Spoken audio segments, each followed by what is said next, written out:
So you will see a line of code over here, and it's not a regular edit box. The class belongs to ActiveX. If you see, the date here is not a regular, the date of flight box is not a regular edit box, taking date in this format, and this is called as ActiveX class. Now the default property is click, but here we don't want the default property. So when you click on, you press dot, you will see the default methods which I've labeled with ActiveX class. So we'll select type, since we want to type the date, and in double quotes we'll enter the date 12 December 2014. Now after that we have to select the flight from, so it's a Windows combo box, and the default method is select. Now remember guys, for Windows combo box you can select the options available based on index, or directly you can give the name. If you're giving the name directly, it has to be in double quotes, like we gave the date over here for ActiveX. But if you're giving the index, Denver will start from 0 index. The first value in your combo box is the 0th index. Frankfurt will be 1, London will be 2. So suppose we are taking the index, it has to be in brackets, and for fly to, same way. This time let's take a value. Suppose I'm selecting Paris. So once these values are entered, this button will be enabled, and we have to click on this button. Okay, so the default method for this button is click, so we don't have to modify it.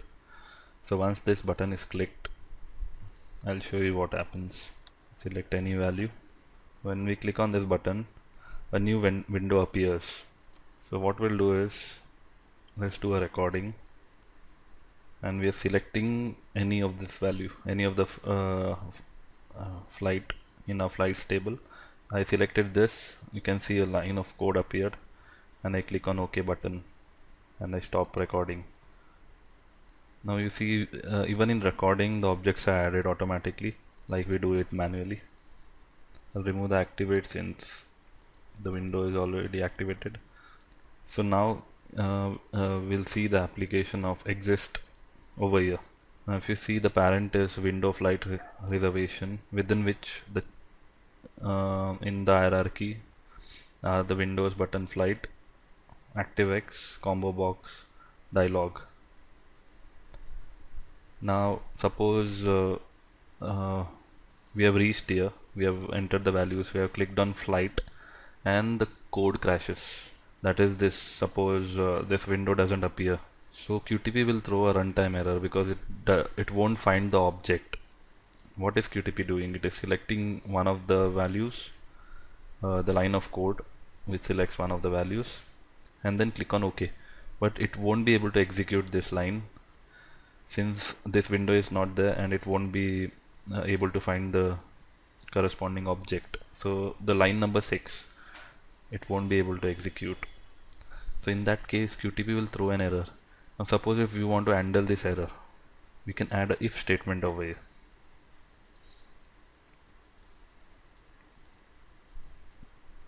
So what in if, what we are going to add is, when I click on flight button, if this window exists, then only QTP will select any of the option. Okay, so if this window doesn't exist, QTP will perform some other option. Okay, so let's say suppose this window doesn't appear, QTP will close this flight reservation system, and it will come out of the code.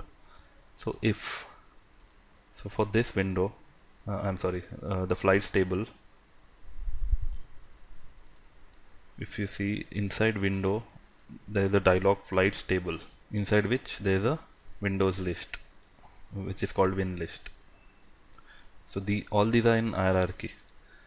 So suppose if we are adding this, if windows.dialog box flights table dialog box, which is this dialog box flights table. Now suppose this dialog box doesn't exist. If not, windows.dialog.exist. That is, this code is saying that if this dialog box doesn't exist, then QTP will close the main window.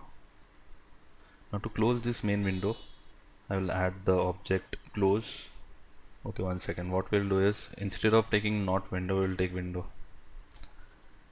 If this window exists, then QTP will proceed with the further action, that is selecting one of the option from win list.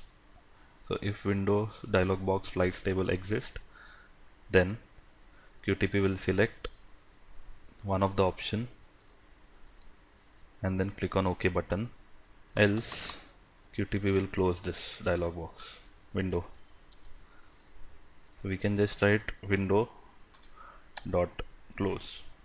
So along with the concept of dot exist, I'm also explaining you the way way to code this, few of the concepts and few of the objects which are used along with the methods, so that you'll get a hang of it. So while you're also learning different concepts, please practice this along in your QTP.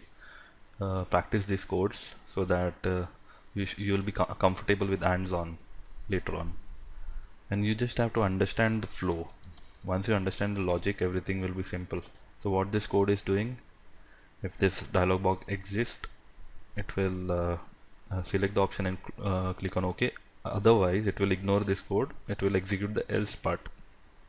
If the dialog box doesn't exist, it will just close the flight reservation window. That is this window. So let's see how this code runs. Okay, before running this code, I'll click on new order since we are entering the new values.